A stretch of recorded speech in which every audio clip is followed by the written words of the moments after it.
Definitely. And she was saying that the biggest thing is fear. It really is.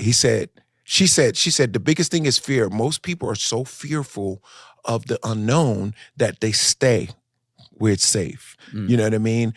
Fearful of learning the information with the requirements, because a lot of times when you get the information, it requires action. It does. You know what I mean? So I'm gonna challenge you on that. Okay. Do you think it's fear, or are people scared of the work? When I go out and travel and I speak in rooms, when I ask people, what's stopping you from getting to your goal? And everybody always say, fear, this, that, whatever. And I'm like, okay, let's say we're in this building. And then in the building across from where we're at, that building was on fire.